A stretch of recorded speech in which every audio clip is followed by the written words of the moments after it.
I'll unmute. Yeah. Good evening, everybody. Good evening, Srinivas.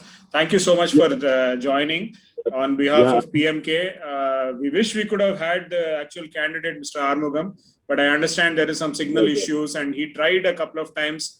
We were only getting an audio; we were not getting a visual from him.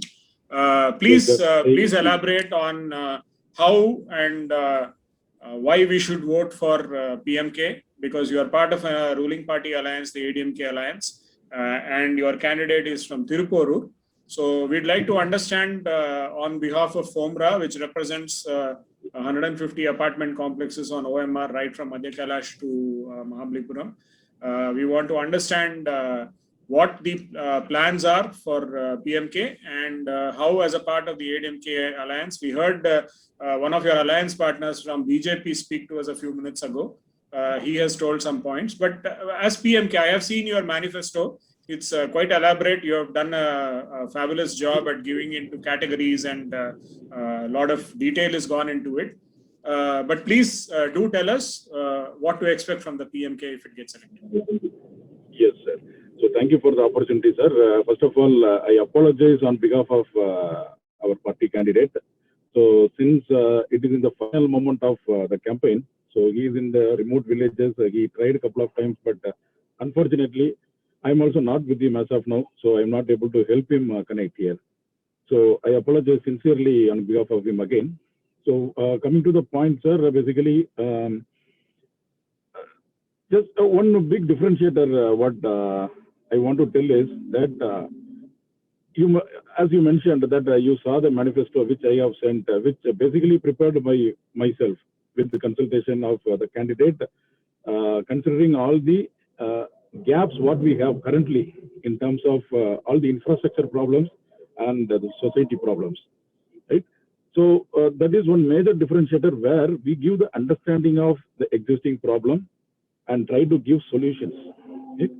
So we considered not only the, so usually people consider only the existing village voting population.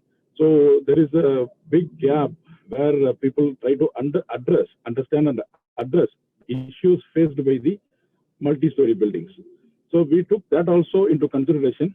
And to be frank, I am one of the residents of a multi-story building. So I understand, being on the other side, I understand the gaps what we have as of now. Being getting neglected from the government for quite long time, because I am in this Padur apartment for almost 10 years. I know for a long time we are struggling with so many basic community issues, right? So we are trying to address that. So the big difference between the other candidates and us is basically there are people like me with a candidate who has the complete understanding of the existing gaps, and we have solution for that, right? And basically, to give a brief introduction about our candidate, he is with the party for almost 40 years, and he has been right from the beginning with the PMK, from the lowest possible position in the party, and currently he is holding a deputy general secretary from the Chengalpattu Kanchipuram district level. Right? And he was elected MLA from Chengalpattu from 2001 to 2011. So he has a vast experience in administration, and he has done enormous jobs and tasks completed in Chengalpattu constituency, including the 2 flyovers which we use very comfortably now to cross from Tiruporur to Chengalpattu. Because when I was in Padur for the first 1 year, before the Tiruporur Taluk came, so I had to go to Chengalpattu Taluk for each and everything. And I know the difficulties we faced in crossing that railway line to go to the Taluk office. So I have experienced that. So these 2 projects, which basically had helped the people to a very huge extent, and the other one, which is basically very good achievement for us, the roads which are getting converted into 4-lane roads now was a very, very narrow road. So under his regime, in the 10 years, he had initiated the first widening of the road. So like this, he has done a lot of things which basically has given positive impacts to the population in and around Chengalpet and Tirupur. Right? And apart from that, he is one of the major contributor for creating this Chengalpet district, because as being an MLA for 10 years, he has raised multiple times creating a separate taluk in Tirupur and creating a separate district as Chengalpet. And he has been named as one of the best MLA candidate who has raised the maximum number of questions in the assembly. So he has the credit of that also. Right? So we have a lot of positive sides for him. Basically, he has accomplished a lot of welfare activities, and he has vast experience being an MLA for 10 years, from 2001 to 2011.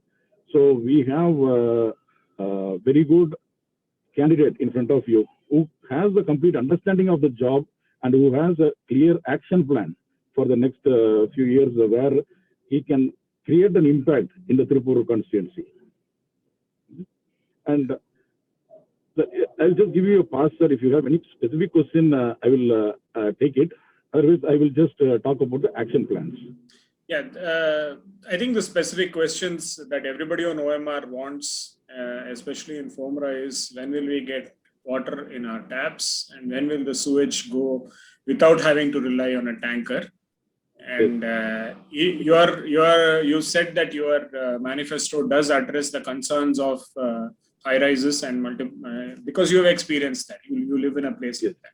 So you have first-hand experience on that. So address these two issues, water and sewage. How are we going to sort it? And because you have been in alliance with the ADMK, which has been ruling for the last 10 years, what is it that you can do in the next 5 years which you could not have done in the last 10 years?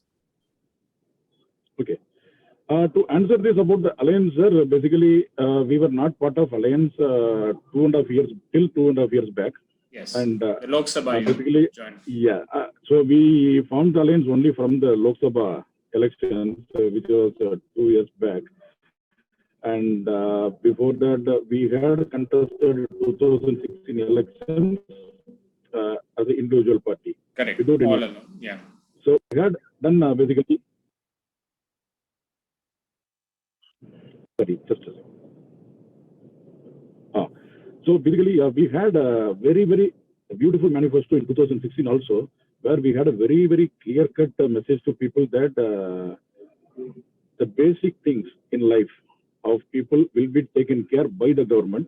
Like, for example, I'm not going into the details, but our motive is to enable people to earn for themselves, and basically, which are supposed to be the government's basic things like education or health will be covered by the government itself. That was the major motto from our manifesto in 2016, right? And based on the political situation, now the alliance was formed during the MP election, and then we are with the ADMK and the BJP alliance for the past 2 years, right? And basically, there are certain things which are taken care as part of the alliance, but this is the first assembly election which we are going to face in the last 2 years, where we have come up with different action plans. And again, basically, even though we address the water problem as a whole in the state, but based on the constituency problems, probably the water problem might be there in all the constituency, but the multi-story building problems may not be there in all the constituencies. So that is the reason I felt the gap, and then I spoke to the candidate, and then I had prepared the manifesto where we address the problems, whatever we are talking about now. I start with the water problem. So basically, there are two things what we are facing. So we are buying water through the lorries at times, and we are disposing also water through lorries. So we are facing problem in both the ways. So there are multiple things. So when we buy water, we are wasting the money, and at the same time, we are not able to reuse the complete water. See, even in my apartment, we are reusing the water in the flush, right? So when we talk about the reuse, automatically there is a cost associated with that.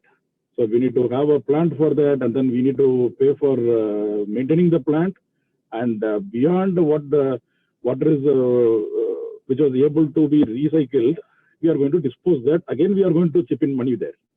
So I discussed with the candidate very clearly all these problems, and then he also understands that.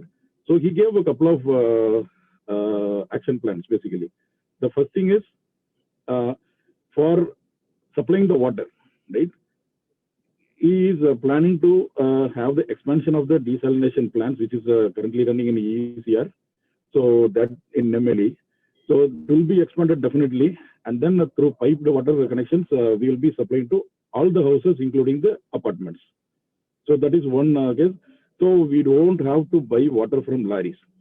So this will be the first priority, where we will enable people to get the water free of cost without have to spend anything on creating the infrastructure within the building to get the water source, or to buy from external parties. Right. The second thing is that water goes into the plant. Right. So there are a couple of issues there also. In many of the apartments, including my apartment, the STP plant is charged at commercial rates from the EB side. So even though we are helping the government not sending out water, right?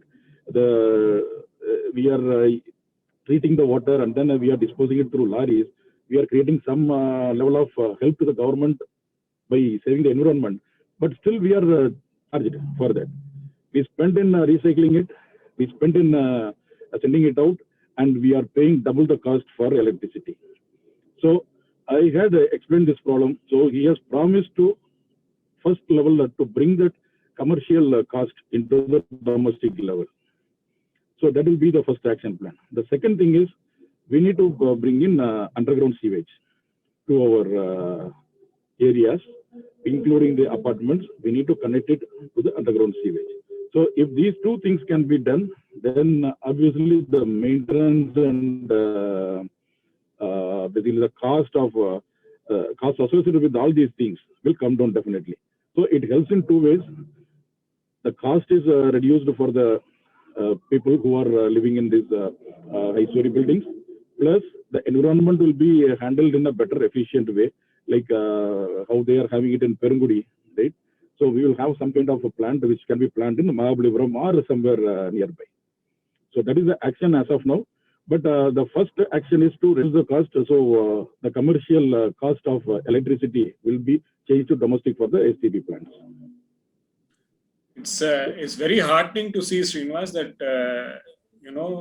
somebody from a political party actually is speaking about problems that we as a federation face almost every day.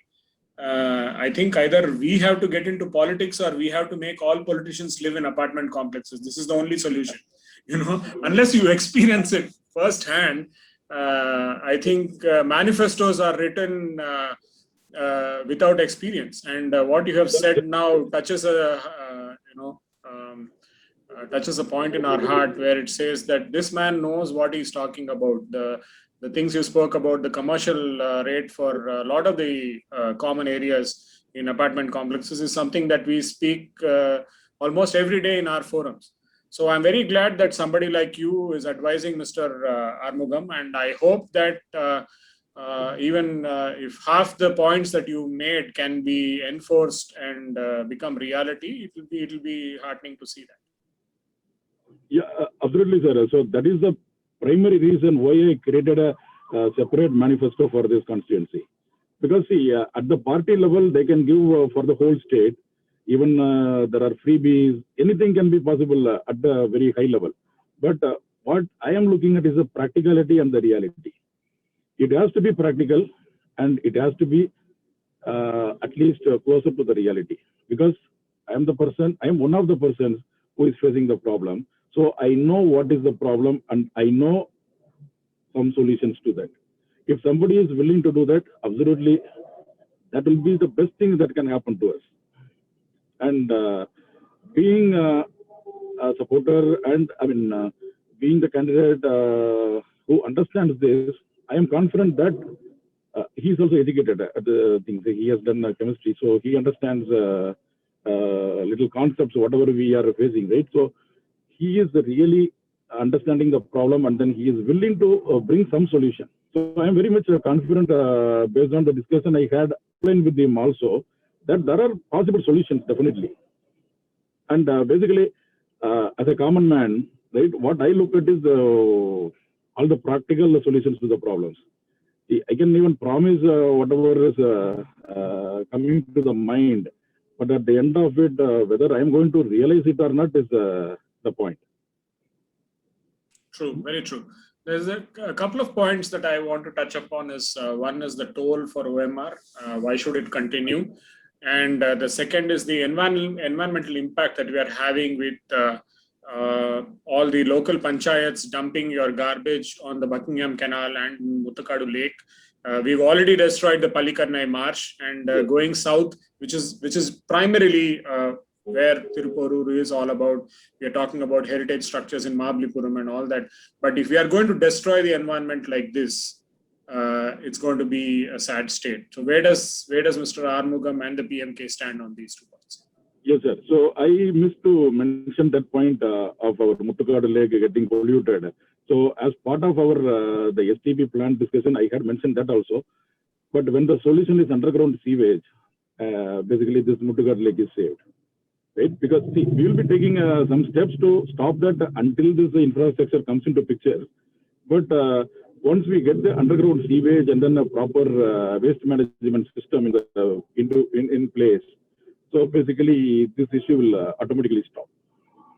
Right? And talking on the tolls, basically our party has demanded to the center multiple times that the tolls should not be there even on highways, because we are paying already a lot of money to the RTOs.